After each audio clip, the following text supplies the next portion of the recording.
አሁን ብዙ ሊትሬቸሮች አሉ በዚህ ጉዳይ። በሁለት ልክፈላቸው ምክንያቱም ግልጽ እንዲሆን።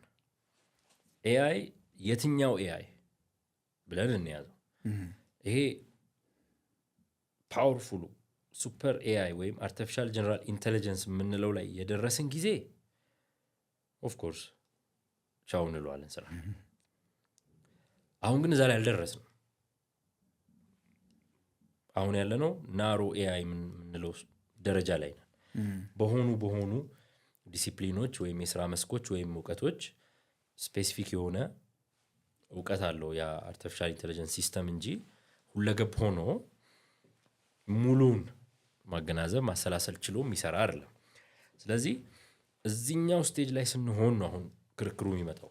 ግማሹ ቡድን ግድ የላችሁም ተረጋጉ ይልና ምሳሌ ምክንያቱም ከታሪክ ነው የምትነሳው። ያው ይሄ ነገር ከሃይማኖታዊ ወይም ደግሞ መሰል ስላልሆነ ዝም ብሎ ተነስቶ ሰው አይተነብይም።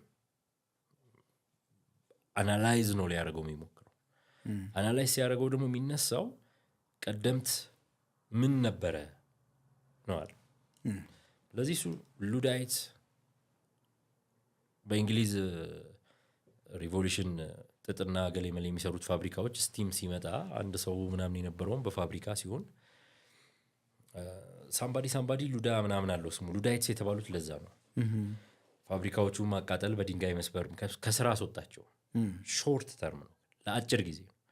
ነገር ግን እነዚህ ፋብሪካዎች በማሽነሪ ሆነው በደንብ በመስራታቸው ኢኮኖሚው ሲያድግ ያልታሰቡ በዛን ጊዜ እንግሊዛውያን ሊሰሩት ያላሰቡት ኢኮኖሚው ያላካተተውን አዳዲስ አድቫንስድ እንደውም የተሻለ ክፍያ በሴፍቲ ደረጃ ደግሞ ለጤንነትም ለጉልበትም ቀለል ያለ ስራዎችን ፈጥሮ አመጥቷል። አሁን ይሄንን የሚይዙ ግሩፖች ምን ይላሉ? በአጭር ጊዜ ውስጥ እቺ ናሮ ኤአይ ያልናት ማለት ነው ብዙን ሰው ስራ ታሳጣና ነገር ግን በዚህ በምንፈጥረው ጠንካራና የተትረፈረፈ ኢኮኖሚ አሁን ላይ እኛ ልንሰራቸው ማንደፍራቸው ወይም በአቅም ወይም በእውቀት ወይም ኢኮኖሚው ራሱ ባለማደጉ ያልተፈጠሩ ስራዎችን ይፈጥራል የሚል ግሩፖች አሉ። ሁለተኛዎቹ ግሩፖች ግን የለም አሁን ላይ እኛ የምናውቀውንም ማናውቀውንም ስራ በአውቶሜትድ እያደረግን እስከሄድን ድረስ አዲስ ይመጣል የምንለውንም ኦፖርቹኒቲ የስራ ኦፖርቹኒቲ አውቶሜትድ የማናደርግበት ምንም ምክንያት አይኖርም። ስለዚህ የሰዎችን ልጆች ስራ ያሳጣሉ የሚሉ አሉ። ከዛ ደግሞ እነዚህ ውስጥ ራሱ በሁለት ከፍላቸዋል። ግማሾቹ ምን ይላሉ? ቀድሞ ስራ የሚያጣው የፈረደበት ድሃው ነው። በተለምዶ በእንግሊዝኛው ተርም ብሉ ኮላር እና ዋይት ኮላር የሚባሉ የስራ አይነቶች። ብሉ ኮላር ማለት የወዛደር አይነት ስራ፣ ብዙ የአእምሮ የማይፈልግ ነገር ግን የጉልበትና የልምድ የሚፈልግ። ዋይት ኮላር ደግሞ ጉልበትና ልምድ ሳይሆን የአእምሮ ክህሎት የሚፈልግ። ከዛ በተለምዶ አብዛኛውን ጊዜ ዋይት ኮላሮች የተሻለ ገንዘብ ያገኛሉ። ግን ብሉ ኮላርም ሆኖ አሁን ከዋይት ኮላር የበለጠም ያገኛል። ዲፔንዲንግ ኦን ብሉና ዋይት የተባሉት በማናናቅ አይደለም። አሁን እንዳልኩ ብሉ የሚጠይቀው ጉልበትና ልምድ ነው። ዋይት የሚጠይቀው ግን ቁጭ ማለትና ጭንቅላትን ነው። ከዛ ደግሞ ብሎቹ ጭንቅላት የማይጠይቁ ስለሚመስሉ በእነዚህ ሲስተሞች በቀላሉ ይተካል የሚል እንድምታ ይዘው ነበር። ጀነሬቲቭ ኤአይ ቀደመ። ምክንያቱም ቅድም ዲስከስ ስናደርግ ሲምቦሊክ ኤአይ ብለናል፣ ሁለት ከፍለናቸዋል። በትልቅ ግሩፕ ስንከፍላቸው ጀነሬቲቭ ኤአይ መቅደሙ ብሉን እንዳይነካ አደረገው። ምን አፌክት እንዲሆን አደረገ? ምን እንዲጎዳ አደረገ? ይሄ ዋይት ኮላር ያልነውን የማሰብ የማሰላሰል ቁጭ ማለት የመጽሐፍ የምናምን ነገሮች የሚጠይቁ የስራ አይነቶችን መቀጥቀጥ ጀመረ። ያ እንደውም አብዛኞቹን የቴክኖሎጂካል አንኢምፕሎይመንት ላይ የሚጽፉ ጸሐፊዎችን ግራ አጋብቷቸው ነበር። እንደዛ ያደረገው ግን አሁን እንዳልኩ ጀነሬቲቭ ኤአይ የሚባለው መቅደሙ ነው። አሁን ይሄንን ከተነጋገርን በኋላ ቅድም እንዳልኩ የትኛው የአርቲፊሻል ኢንቴሊጀንስ ስቴጅ ላይ ነው ስጋቱ ራሱ እያሉ ይሄ አርቲፊሻል ኢንቴሊጀንስ ሱፐር ኤአይ ወይም ደግሞ አርቲፊሻል ጀነራል ኢንቴሊጀንስ ሳይሆን ያለው ስጋት ላይ ነው። አሁን ከሆነ ምንም ስጋትም አይደለም። በቃ ከሰው ልጅ እኩል ማሰብ የሚችል ከሰው ልጅ የበለጠ ማሰብ የሚችል መሳሪያ ነው ካልን ምንም እኮ መጨቃጨቅ አያስፈልገውም። ከሰው ልጅ እኩል ወይም የበለጠ ብያለሁ። ስለዚህ የሰው ልጅ የሚሰራው መስራት ይችላል። በዛኛው ስቴጅ አናስብበትም። ችግሯ የምትመጣው ትራንዚሽን ፔሪድ ላይ ከዚህ ወደዚህ ስንሸጋገር አሁን ባለው የዓለም ኢኮኖሚ ከሆነ ይሄ የተፈጠረው አደጋ ነው። አሁን አንተ እንዳልከኝ አብዛኛው የዓለም ህዝብ ስራ አጥ ሆኗል። ስራ አጥ ሆኗል ማለት ገቢ የለህም። አሁን በኢኮኖሚክስ ደግሞ ሰራተኛ ብቻ አይደለም ገዢ ነው። እኔ ደሞዝ ስላለኝ ነው ጫማ የምገዛው። አንተ ገቢ ስላለ ነው፣ ደሞዝ ስላለ ነው መኪና ነዳጅ የምትቀዳው ወይም ደግሞ ቤት የተከራየው ዋቴቨር። አሁን በዚህ በኩል ሰራተኛ ነና በዚህ በኩል ግን ገዢ ነን። አሰሪዎቻችን ደግሞ በዚህ በኩል አሰሪዎቻችን ናቸው፣ በዚህ በኩልስ ግን ነጋዴ ናቸው።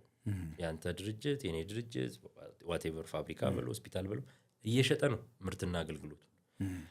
ምርትና አገልግሎቱን ገቢውን እጥፍ ለማድረግ አለና ሰራተኞቹን በኤአይ ወይም በማሽን ቀየረ።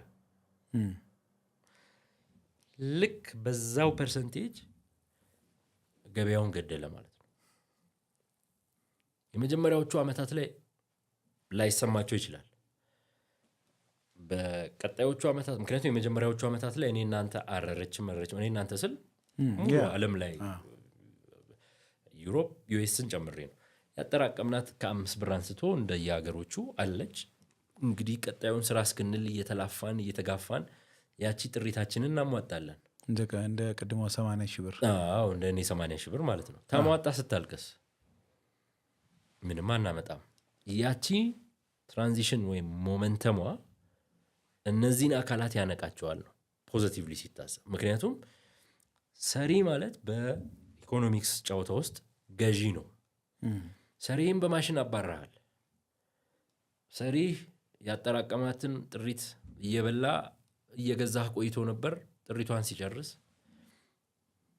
ገበያ ነው። ኤግዛክትሊ። አሁን እዚህ ላይ ሲደርሱ ይላሉ በጎ ሀሳቢዎች፣ እዚህ ላይ ሲደርሱ የአባንደንስ ኢኮኖሚ የተትረፈረፈ ኢኮኖሚ አባንደንት ነው በበቂ ስለሚሆን አሁን የምናውቀው የዓለም መርህ የኢኮኖሚክስ ፕሪንሲፕል ይቀየራል። ጥራት ላይ ተመረኮዘው ስለሰራ ከፍልሃለሁ፣ ስለከፈልከኝ ደግሞ ሄደህ ትገዛለህ የሚለው ይቀየርና አትገዛም። በቃ ማሽን ያመርታል፣ ቤት ነው የሚመጣው። በድሮም በለው በሰልፍ ድራይቪንግ ካር በለው በምን በለው። ምክንያቱም እኔ ካልቀጠርኩ የኔን ስራ እንድትሰራልኝ ነገ ደሞዝ አግኝተህ ገዢ አትሆንም። የኢኮኖሚክስ ጨዋታ ውስጥ ማሽን ነው የቀጠርኩት። ያኔ ኢትስ ጎይንግ ቱ ቢ ተርኒንግ ፖይንት ይላሉ ለዓለም የኢኮኖሚ ስርዓት፣ ለዓለም የፕሮዳክሽን ምርት እስካሁን ስንሄድበት ዲስ ኢዝ ዋይ። ለዚህም ነው አርቲፊሻል ኢንቴሊጀንስ ቀላል መሳሪያ ቱል ነው፣ ተራ ቱል ነው የሚለውን የተውኩት እኔ። ጨዋታውን ይቀይሯል። አሁን የምናውቀውን የዓለም ጨዋታ ይቀይሯል። ይሄ በመልካም ሲታይ ነው።